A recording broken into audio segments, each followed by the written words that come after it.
cho ba sông chun sông nô đầm bông ní tại can lục Arena tại mặt đó và lục Arena miền ca lược lãng chia sông nô bài bị phía cái thà lục Trump đo sai bành hà Gaza bànแต่เหตุấy ban cho bạn ai đo sai bên chọcสังคมรัสเซียUkraine bàn ba chúng nó đi bờ dương dây ở sầm mánh thaตัวอังคอกนี่มีในทารุสีมหาอำนาจให้ไว้จมูกอุยแกรนแต่ทลอบเจียโกนเจ้าเจียพนัยมวยในตึกใดไต่ตะสหภาพโซเวียตจังเข้าปีกันในกาซาให้หนึ่งปัญหาการวิประหารปีประเทศอิสราเอลคือเจียรอดคลังมวย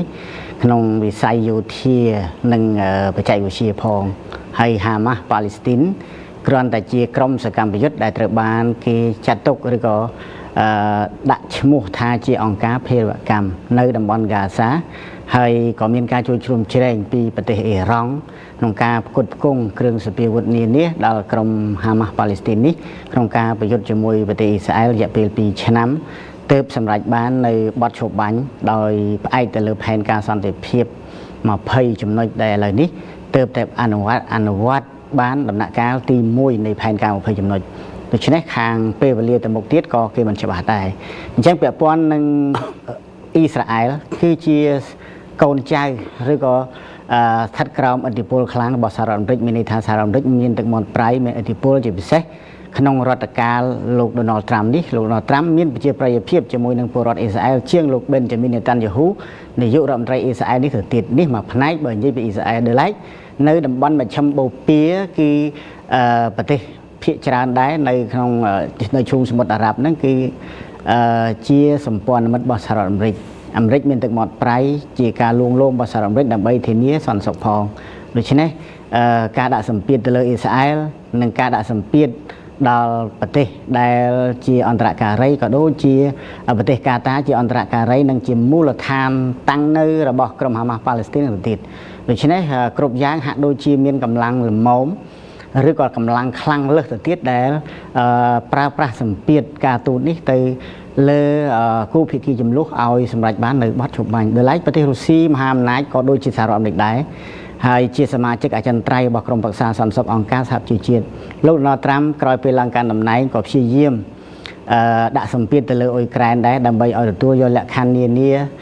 โครงการบรรจับสังเกตโลกบานจูบจมูกหนึ่งโลกลายเป็นปูตินประเทศในรัสเซียให้บกาสันตเนียตามตัวทรัพย์รหดดาวผมใบเลิกให้ก็เปรสัตพิเศษบอกลูกทรัมป์คือลูกสเตวิดกอฟเตยการติกรองมอสโกจูบจมูกประเทศในรัสเซียโลกลายเป็นปูตินรหดดาวพรำดองดำไปเพียซ่าปีกาเชียนชิบุตรกับสับซาตำแหน่งตำนองให้ก็โดยเชียกาขัดคอมพลังแปลงโครงการบรรจับสังเกตรัสเซียอุยแกรนกลายเมาในปีใดเหมือนตัวบานโจกเชยโลกนอทรัมก็กะปีกาดัตตัวนกรรมไอสกัดตะลุรัสเซียให้หนึ่งกัดบรรทอยกาใจรำไรปอเมียนจารกรรมจะดามให้ก็เงี้ยเตยกัดบรรทอยกับกระพุ้งต่อยประเทศอุยแกรนต้นแต่ในปีใดมีการปลุกบารมปีรบบารมตรังทางบาสันเจียสหรัฐอเมริกดอกการความตรอกรุบยางปีประเทศอุยแกรนนั่งดูระล้มให้ดูระล้มวิจิพอลวิบะบังก็อัศเทรพิบดาวลำบันดังมูลก็เกิดปีสมปอนมัดในยุโรปได้โดยเฉพาะโลกนอทรัมก็ไม่ในทางบางมาดองบัดมาดองบางมาดองบัดนำไปทั่วอย่างนั้นเอาพิธีต่างปีนั้นอาจจูบขณีบ้านคือเมดักนอมรัสเซียนั่งเมดักนอมอุยแกรนปัจจัยพิธีต่างปีนี้มาตามการเลือกตั้งบอกโลกนอทรัมก็เรามอทัสออฟขณีครั้งนะโดยเฉพาะอาการจูบเพียซาขณีนั้นบอกขมิ้นสัมเปียข้างนามวยครั้งคลาที่คือมันอาจจูบขณีบานตีโดยเฉพาะให้การดาวการตูดบอกโลกทรัมมันอาจมาเปรียบเทียบในครั้งละมันมาเชื่อมโบเปียจะมวยนั่งสังเกตรัสเซียอุยแกรนบานตีรัสเซียสังเกตเชียนโจชนามตีบูนี่รัสเซียในแต่มีกำลังคลางคลาของการวิพากษ์ทนเทียนระบบรัสเซียมหาศาลได้บุกพบโลกกำปงเตยกาโดยไล่กรมฮามาสปาเลสไตน์กับเขมรไซต่างอ๋อมีแต่ได้หมัดดมได้เอซิปใจเอาแต่เทียบโดยเฉพาะมันมีอิทธิพลเอาไว้ได้ท่าอายปากไก่หนึ่งสัมผัสพิสารบริเตโดยเฉพาะขนมกะในรัสเซียคือเจตุองมหาอำนาจให้มีนสัมผัสเจียกิฮาทาเจียประเทศนอมใจสัมผัสจารย์เชียงเกยพองได้สำหรับพิภพโลกนี่คือเชี่ยภายสำคัญโดยซาธาวิจังพระปะหายสารอเมริกใช้บริจิบากรอบโดยเคลียร์จารย์เชียงอเมริกติดจังให้คือสารอเมริกประบะของการดัชสัมเปียตเลรุซีดับใบเอาตัวเจ้า នៅសំណើបញ្ចប់សង្គ្រាមរវាងភាគីទាំងពីរនោះបាទយើងក៏លេចទៅមើលការដោះស្រាយបញ្ហានៅក្នុងតំបន់ហ្គាហ្សាបន្តិចសិនស្របពេលដែលលើកជាសំណួរថាលោកត្រាំដោះស្រាយបញ្ហានៅហ្គាហ្សាបានហេតុអីបានជាដោះស្រាយបញ្ហានៅអ៊ុយក្រែនមិនបានរឿងហ្គាហ្សានេះលោកសេរីមលោកត្រាំពិតជាដោះស្រាយបញ្ហាហ្គាហ្សាបានជោគជ័យមែនឬអត់តើបទឈប់បាញ់ការអនុវត្តការបញ្ចប់សង្គ្រាមនៅហ្គាហ្សាអាចជោគជ័យត្រឹមនេះមែនឬក៏យ៉ាងណាដែរបាទគិតមកដល់ពេលនេះសង្គ្រាមនៅក្នុងតំបន់ហ្គាហ្សាហ្នឹងចាប់ផ្ដើមឆាប់ឆេះសាជាថ្មីប៉ុន្តែគ្រាន់តែតំបន់ហ្គាហ្សានេះគឺសហរដ្ឋអាមេរិកហាក់ដូចជាមានទឹកមាត់ប្រៃក្នុងការផ្សះផ្សាចំនួនក្នុងការនាំភាគីចំនួនដោយផ្ទាល់គឺអ៊ីស្រាអែលនិងក្រុមហាម៉ាស់ប៉ាឡេស្ទីននឹងឲ្យជួបចរចាឲ្យនិយាយគ្នាប៉ុន្តែនៅត្រង់ថាលោកត្រាំបញ្ចប់សង្គ្រាមនៅតំបន់ហ្គាហ្សានេះអត់ទេភាគីក្រុមហាម៉ាស់ប៉ាឡេស្ទីននិងអ៊ីស្រាអែលបានជួបចរចាគ្នានៅប្រទេសអេស៊ីបនិងសម្រេចបាននៅកិច្ចព្រមព្រៀងក្នុងផែនការបញ្ចប់សង្គ្រាមដែលធ្វើសេចក្តីព្រៀងឡើងដោយប្រធានាធិបតីសហរដ្ឋអាមេរិកលោក Donald Trump ដែលមាន3ដំណាក់កាលទី1ទី2ទី3នោះគឺក្រុមហាម៉ាស់ប៉ាឡេស្ទីននិងខាងអ៊ីស្រាអែលបានឯកភាពគ្នាហើយនឹងបានអនុវត្តនៅក្នុងផែនការបញ្ចប់សង្គ្រាមដំណាក់កាលទី1នេះបានល្អភាគីទាំងពីរក៏បានមានបទឈប់បាញ់រយៈពេលជាង1សប្តាហ៍ដែរប៉ុន្តែរហូតមកដល់ពេលនេះគឺភាគីទាំងពីរប្រយុទ្ធគ្នាដដែលដូច្នេះមានន័យថាលោកត្រាំដែលថាបញ្ចប់សង្គ្រាមនៅតំបន់ហ្គាហ្សាបានហៅភាគីចំនួនទៅផ្សះផ្សាបាននៅតំបន់ហ្គាហ្សាតែក្នុងប្រទេសអ៊ុយក្រែនពិបាកនៅត្រង់ថាទោះបីតំបន់ហ្គាហ្សាក៏អត់ទាន់ចប់ដែររហូតមកដល់ពេលនេះហើយកាលពីសប្តាហ៍មុនគឺការបញ្ចប់សង្គ្រាមនៅក្នុងតំបន់ហ្គាហ្សាហាក់ដូចជានៅចិត្តបន្ទាប់ពីក្រុមហាម៉ាស់ប៉ាឡេស្ទីននិងអ៊ីស្រាអែលនឹងមានបទឈប់បាញ់ក្នុងផែនការបញ្ចប់សង្គ្រាមនៅតំបន់ហ្គាហ្សាក្នុងដំណាក់កាលទី1ហើយក្តីសង្ឃឹមជាលក្ខណៈពិភពលោកមិនតែប៉ុណ្ណោះលោកត្រាំអួតក្តែងក្នុងកិច្ចប្រជុំលក្ខណៈអន្តរជាតិនៅប្រទេសអេស៊ីបដែលមានប្រទេសដែលមានប្រមុខរដ្ឋប្រមុខដឹកនាំមកពីប្រទេសប្រមាណជាង20ចូលរួមថាសង្គ្រាមនៅក្នុងតំបន់ហ្គាហ្សានឹងត្រូវបញ្ចប់ប៉ុន្តែតាមពិតរហូតមកដល់ពេលនេះភាគីទាំងពីរប្រយុទ្ធគ្នាសារជាថ្មីដូច្នេះដំណាក់កាលទី2និងដំណាក់កាលទី3ក្នុងផែនការបញ្ចប់សង្គ្រាមនៅក្នុងតំបន់ហ្គាហ្សារបស់ប្រធានាធិបតីសហរដ្ឋអាមេរិកលោក Donald Trump នេះគឺមិនទទួលបានជោគជ័យទេទៅខាងមុខភាគីទាំងពីរអាចនឹងជួបចរចាគ្នាដើម្បី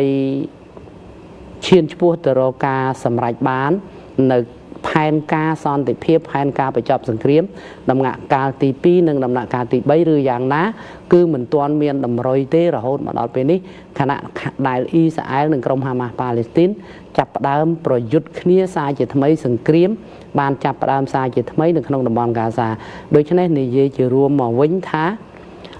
ថ្មីត្បិតតែលោកត្រាំមានទឹកមាត់ប្រៃក្នុងការហៅភាគីចំនួនអ៊ីស្រាអែលនិងហាម៉ាស់ប៉ាឡេស្ទីនឲ្យជួបចរចាគ្នាក៏ដោយក៏ការបញ្ចប់សង្គ្រាមពិតប្រាកដនៅក្នុងតំបន់ហ្គាហ្សានៅមិនទាន់ឃើញពន្លឺនៅឡើយទេបាទឥឡូវយើងត្រឡប់មកកាន់បញ្ហាអ៊ុយក្រែនវិញដែលត្រូវបានគេប្រៀបធៀបទៅហ្គាហ្សាលោករីណារឿងអ៊ុយក្រែននេះឥឡូវនេះយើងបានទទួលដំណឹងចុងក្រោយថាគម្រោងជំនួបកំពូលលោកត្រាំនិងលោកពូទីនដែលក្រុងធ្វើឡើងនៅក្នុងទីក្រុងប៊ុយដាប៉េសប្រទេសហុងគ្រីនាពេលខាងមុខនេះហើយប្រកាសផ្ទាល់មាត់ដោយលោក Donald Trump ថែមទៀតផងឥឡូវនេះយើងទទួលដំណឹងថាគម្រោងជំនួបនេះត្រូវរំសាយចោលទៅវិញទៅហើយថ្មីនេះកាលពីថ្ងៃសុក្រសប្តាហ៍មុននេះលោក Volodymyr Zelensky បានទៅជួបលោកត្រាំនៅសហរដ្ឋអាមេរិកស្នើសុំមីស៊ីលរយៈចម្ងាយឆ្ងាយតមហុកអាមេរិកក៏អត់មានច្បាស់ថាឲ្យដែរហើយថែមទាំងទាមទារឲ្យអ៊ុយក្រែននឹងអាចសម្បទានទឹកដីដើម្បីបញ្ចប់សង្គ្រាមថែមទៀតផងពីពេលនេះទៅគេអាចមើលឃើញថាស្ថានភាពវិវត្តរឿងបញ្ហាសង្គ្រាមរុស្ស៊ីអ៊ុយក្រែននឹងអាចនឹងប្រែប្រួលយ៉ាងណាទៀតបាទយើងមើលលើការធ្វើអត្ថាធិប្បាយរបស់លោក Donald Trump ដែលប្រាប់អ្នកសារព័ត៌មាននៅសេតវិមានកាលពីរសៀលថ្ងៃអង្គារម្សិលមិញថាលោកមិនចង់ទៅប្រជុំដែលអត់ប្រយោជន៍ទេមានន័យថានាំឲ្យខាតពេលហើយក្រោយពីការប្រកាសតែប្រហែលថ្ងៃក៏លុបចោលកិច្ចប្រជុំកំពូលជាមួយលោកពូទីននៅក្នុងទីក្រុងប៊ុយដាប៉េសប្រទេសហុងគ្រីសូម្បីតែជំនួបសម្រាប់រៀបចំកិច្ចប្រជុំកំពូលនេះដែលត្រូវធ្វើដោយប្រមុខការទូតនៃប្រទេសទាំងពីរគឺសហរដ្ឋអាមេរិកនិងរុស្ស៊ីហ្នឹងក៏ត្រូវលុបចោលដូចគ្នាដែរហើយលោកត្រាំក៏បានលើកឡើងថានេះគឺជាកិច្ចខិតខំប្រឹងប្រែង លើកចុងក្រោយរបស់លោកដែលកិច្ចជុំម្ដងថាធ្វើម្ដងថាអត់ធ្វើនេះវាជាលើកចុងក្រោយហើយភាគីទាំងពីរក៏ហាក់ដូចជាអត់មានសញ្ញានៃការបញ្ចប់ចំនួនដែរអញ្ចឹងលោកត្រាំមិនបានបញ្ជាក់ថាត្រូវតែឲ្យអ៊ុយក្រែនវាយប្រហារបង្កើនការវាយប្រហារទៅលើប្រទេសរុស្ស៊ីទេប៉ុន្តែយើងមើលឃើញពីជំនួបរវាងលោក Volodymyr Zelensky ប្រធានាធិបតីអ៊ុយក្រែនកាលពីសប្តាហ៍មុនទៅជួបលោកត្រាំដល់សេតវិមានក្រោយមកពីថ្ងៃអាទិត្យលោកបង្ហោះសារបែបខកចិត្តប៉ុន្តែនៅថ្ងៃអង្គារលោកបាននិយាយថាបើទោះបីជាមិនទទួលបានមីស៊ីល Tomahawk ក៏ដោយប៉ុន្តែអ៊ុយក្រែនក៏នៅតែមានភាពរីករាយនឹងការទទួលបានកិច្ចព្រមព្រៀងទិញប្រព័ន្ធការពារដែនអាកាស Patriot 25 គ្រឿងដើម្បីការពារដែនអាកាសទប់ស្កាត់ការវាយប្រហារពីរុស្ស៊ីមួយវិញទៀតគេក៏មើលឃើញដែរថាក្រមមេដឹកនាំអឺរ៉ុបរួមទាំងអ៊ុយក្រែនកាលពីម្សិលមិញក៏បានប្រកាសដែរថាប្រឆាំងដាច់ខាតចំពោះការផ្លាស់ប្ដូរព្រំដែនដោយការប្រើប្រាស់កម្លាំងរយៈកាលកន្លងមកគេមើលឃើញអំពីចរន្តនៃការគៀកធនធាននៃការគៀកថវិកាយ៉ាងច្រើនក្រាស់ក្រែលសម្រាប់ផ្គត់ផ្គង់ឲ្យអ៊ុយក្រែនដោយប្រើគេហៅយន្តការ NATO ទិញអាវុធពីប្រទេសពីសហរដ្ឋអាមេរិកទៅផ្គត់ផ្គង់ឲ្យប្រទេសអ៊ុយក្រែនផែនការនេះមិនបានលុបចោលទេហើយក៏បើតាមរបាយការណ៍ចារកម្មបរទេសរបស់រុស្ស៊ីថាឥឡូវនេះក្រមប្រទេសនៅអឺរ៉ុបជាពិសេសសម្ព័ន្ធយោធា NATO កំពុងតែប្រមូលលុយគ្នាដើម្បីផ្គត់ផ្គង់គ្រឿងសព្វាវុធសម្រាប់សង្គ្រាមមួយដែលអាចថាដៅចំចំពោះរុស្ស៊ីនិង NATO នេះតែម្ដងអញ្ចឹងហើយបើតាមការលើកឡើងពីប្រមុខចារកម្មបរទេសរបស់រុស្ស៊ីនេះគឺថាអឺរ៉ុបនិងសម្ព័ន្ធ NATO នេះគឺកំពុងតែប្រមូលថវិកាវាស្របទៅនឹងអ្វីដែលមានការប្រកាសជាបន្តបន្ទាប់ដោយប្រមុខសម្ព័ន្ធយោធា NATO លោក Mark Rutte ថានឹងផ្គត់ផ្គង់ឲ្យអ៊ុយក្រែននៅសព្វាវុធសហរដ្ឋអាមេរិកតាមរយៈការប្រមូលលុយពីសហភាពអឺរ៉ុបអញ្ចឹងពីសហភាពអឺរ៉ុបក៏ដូចជាសមាជិកសម្ព័ន្ធយោធា NATO នៅអឺរ៉ុបហ្នឹងដែលកំពុងតែស្វះស្វែងដូច្នេះការប្រយុទ្ធគ្នានេះវាអត់ទាន់មានអីប្លែកថាតើត្រូវដើរទៅទិសដៅយ៉ាងណាទេដោយសារតែសង្គ្រាមចូលឆ្នាំទី4ហើយគឺដើរដោយការបន្តពេលវេលាបន្តទៅតាមរយៈការប្រយុទ្ធគ្នាឥឡូវនេះការប្រយុទ្ធគ្នារឹងរឹតតែមានសន្ទុះខ្លាំងក្លាថែមទៀតដោយសារតែរុស្ស៊ីមិនព្រមទទួលយកសំណើប័ណ្ណឈប់បាញ់ពីលោកត្រាំទើបរុស្ស៊ីមិនព្រមជួបពិភាក្សាជាមួយលោកត្រាំនៅពេលខាងមុខអញ្ចឹងហើយលោកត្រាំថាវាជាកិច្ចខិតខំប្រឹងប្រែងលើកចុងក្រោយក្នុងការសម្របសម្រួលបញ្ចប់សង្គ្រាមអញ្ចឹងបើមិនអាចបញ្ចប់បានសង្គ្រាមនេះមានតែបន្តទៅមុខទៀតតាមរយៈការផ្គត់ផ្គង់សព្វាវុធពីលោកខាងលិចរួមទាំងសហរដ្ឋអាមេរិកជាម្ចាស់សព្វាវុធដែលត្រូវក្រមសម្ព័ន្ធយោធា NATO និងអឺរ៉ុបនឹងប្រមូលគៀកថវិកាដាក់ក្នុងកញ្ចប់មួយសម្រាប់ទិញសព្វាវុធហើយការប្រយុទ្ធគ្នានឹងមានសន្ទុះខ្លាំងក្លាថែមទៀតរវាងរុស្ស៊ីនិងអ៊ុយក្រែននោះ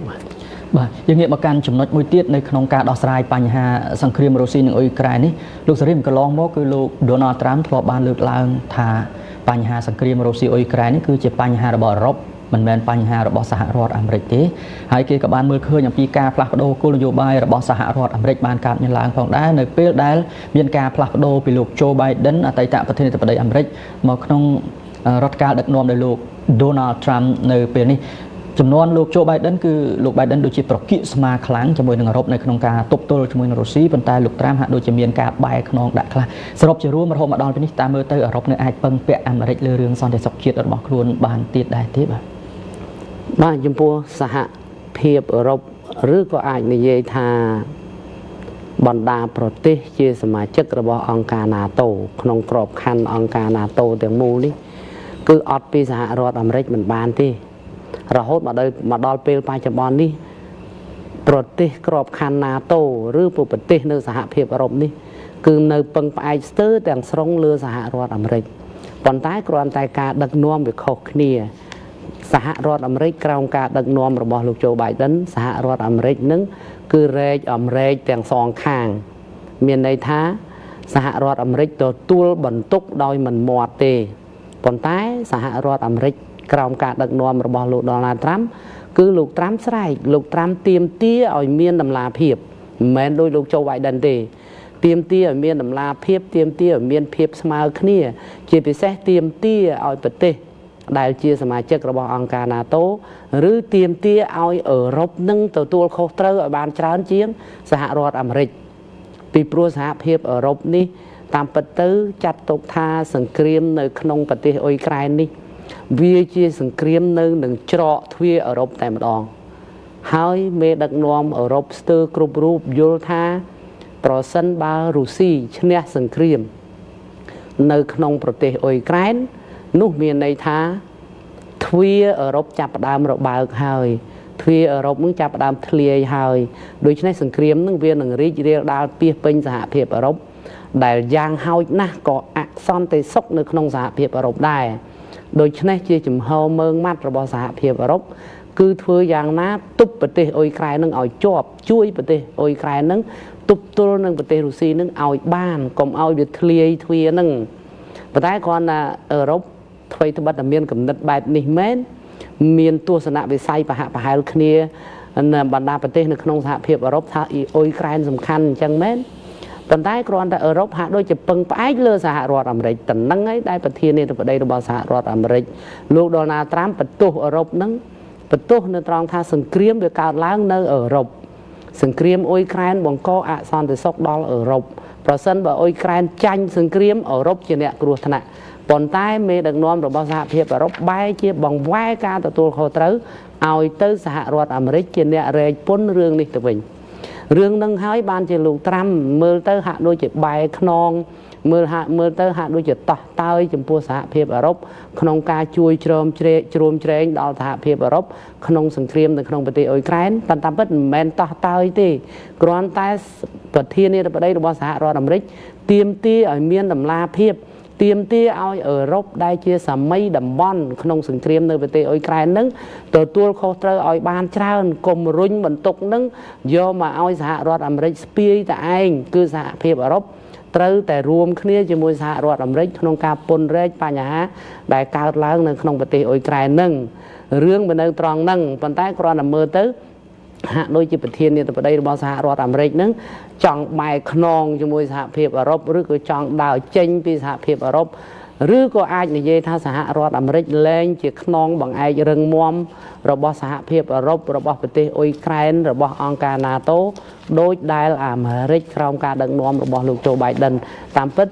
លោកត្រាំគ្រាន់តែទាមទារឲ្យមានការទទួលខុសត្រូវដោយមានយុត្តិធម៌និងតម្លាភាពតែប៉ុណ្ណោះមិនមែនមានន័យថាសហរដ្ឋអាមេរិកបោះបង់ចោលសម្ព័ន្ធមិត្តអឺរ៉ុបឬអង្គការ NATO នោះទេបាទសូមអរគុណលោកសរិមនិងលោករីណាយើងបន្តតាមដានបន្តទៀតអំពីបញ្ហាសង្គ្រាមរុស្ស៊ីនិងអ៊ុយក្រែនក៏ដូចជាបញ្ហាជារួមនៅតំបន់ហ្គាហ្សានោះផងដែរជម្រាបលាបាទអរគុណព្រឹត្តិការណ៍អន្តរជាតិពីកម្មវិធី BTV Top Story នៅវគ្គទី2នេះប្រិមត្តទស្សនិកជនទៅមើលពីភាពតានតឹងជុំវិញសង្គ្រាមរុស្ស៊ីនិងអ៊ុយក្រែនខណៈដែលទោះបីជាលោកដូណាល់ត្រាំប្រធានាធិបតីអាមេរិកបានជំរុញយ៉ាងខ្លាំងឲ្យមាននៅកិច្ចព្រមព្រៀងបទឈប់បាញ់រវាងភាគីទាំងពីរប៉ុន្តែរុស្ស៊ីនៅតែមានការវាយប្រហារឥតឈប់ឈរទៅលើអ៊ុយក្រែននៅក្នុងរយៈពេលចុងក្រោយនេះក្រុមមន្ត្រីអ៊ុយក្រែនបាននិយាយកាលពីថ្ងៃពុធថា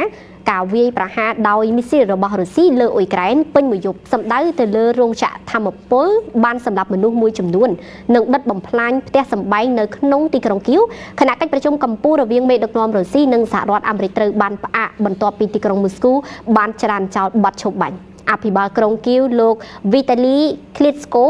និងប្រធានរដ្ឋបាលយោធានៃរដ្ឋធានីអ៊ុយក្រែនបាននិយាយថាការវាយប្រហារនោះបង្កឲ្យមានអគ្គិភ័យស្ទើរពាក់កណ្ដាលក្រុងនិងកំទេចកំទីមីស៊ីលធ្លាក់រាយប៉ាយទូទាំងសង្កាត់នៅក្នុងរដ្ឋធានីអ៊ុយក្រែនដោយដិតបំផ្លាញយានយន្តនិងបង្កការខូចខាតជាច្រើនសាក្សីរបស់សារព័ត៌មាន Reuters បាននិយាយថាពួកគេឮសំឡេងផ្ទុះដែលស្ដាប់ទៅដូចជាអង្គភាពការពារដែនអាកាសអ៊ុយក្រែនកំពុងប្រតិបត្តិការបាញ់ទម្លាក់មីស៊ីលរុស្ស៊ីនៅតំបន់ជុំវិញក្រុងគៀវលំនៅឋានត្រូវឆាប់ឆេះដោយសារការវាយប្រហាររបស់រុស្ស៊ីដែលនាំឲ្យមនុស្សមួយចំនួនរងរបួសនេះបើយោងតាមអភិបាលក្នុងតំបន់ជាមួយគ្នានេះការវាយប្រហារមួយកាលពីថ្ងៃអង្គារលើអ៊ុយក្រែនបានសម្លាប់មនុស្សមួយចំនួននិងធ្វើឲ្យមនុស្សរាប់សែននាក់គ្មានអគ្គិសនីនិងទឹកប្រើប្រាស់ក្នុងអ្វីដែលទីក្រុងគៀវនិយាយថាគឺជារលកវាយប្រហារចុងក្រោយបង្អស់របស់ទីក្រុងមូស្គូនៅក្នុងយុទ្ធនាការមួយដើម្បីបំផ្លាញប្រព័ន្ធថាមពលរបស់អ៊ុយក្រែនមុនរដូវរងាដល់កំណាចចូលមកដល់ លោក Donald Trump ប្រធានាធិបតីអាមេរិកបានលើកឡើងថាលោកក៏មិនចង់មានពេលវេលាប្រជុំខ្ជះខ្ជាយដែរបន្ទាប់ពីផែនការសម្រាប់កិច្ចពិភាក្សាជាមួយលោកពូទីនត្រូវបានផ្អាកលោកបាននិយាយថាលោកមិនចង់ឲ្យមានកិច្ចប្រជុំខ្ជះខ្ជាយពេលវេលាទេបន្ទាប់ពីផែនការពិភាក្សាទល់មុខជាមួយសមាភិកីរុស្ស៊ីនៅឯទីក្រុងប៊ុយដាប៉េសត្រូវផ្អាកដោយប្រធានាធិបតីរូបនេះបានបញ្ជាក់ថាចំណុចខ្ទាស់ដ៏សំខាន់មួយនៅតែជាការបដិសេធរបស់ទីក្រុងមូស្គូនៅក្នុងការបញ្ឈប់ការប្រយុទ្ធគ្នានៅតាមសមរភូមិជួរមុខបច្ចុប្បន្ននិងសន្ទរកថានៅសេតវិមានកាលពីថ្ងៃអង្គារមុននេះមន្ត្រីសេតវិមានបាននិយាយផងដែរថាមិនមានផែនការសម្រាប់កិច្ចប្រជុំរវាងលោកត្រាំនិងលោកពូទីនក្នុងពេលដ៏ខ្លីខាងមុខនោះទេបន្ទាប់ពីលោកត្រាំបាននិយាយកាលពីថ្ងៃប្រហ័សថាលោកទាំងពីរនឹងមានកិច្ចពិភាក្សានៅទីក្រុងប៊ុយដាប៉េសប្រទេសហុងគ្រីក្នុងរយៈពេល2សប្តាហ៍ទៀតការខ្វែងគំនិតគ្នាធំរវាងសំណើរបស់សហរដ្ឋអាមេរិកនិងរុស្ស៊ីសម្រាប់សន្តិភាពកាន់តែច្បាស់ឡើងក្នុងសប្តាហ៍នេះដែលហាក់ដូចជាបានកាត់បន្ថយឱកាសនៃកិច្ចប្រជុំកំពូលមួយលោកត្រាំនិងលោកពូទីនបានជួបគ្នាចុងក្រោយនៅរដ្ឋអាឡាស្កាក្នុងខែសីហាអំឡុងពេលកិច្ចប្រជុំកំពូលដែលបានរៀបចំយ៉ាងប្រញាប់ប្រញាល់ដោយមិនផ្ដល់លទ្ធផលគាប់ចិត្តនោះឡើយការសម្រេចចិត្តរបស់សេតវិមានក្នុងការផ្អាកផែនការសម្រាប់កិច្ចប្រជុំរវាងលោកត្រាំនិងលោកពូទីនជាលើកទី2នេះអាចត្រូវបានគេមើលឃើញថាជាការប៉ុនប៉ងដើម្បីជៀសវាងសេណារីយ៉ូឬចំហាក់ស្រដៀងគ្នាផ្សេងទៀត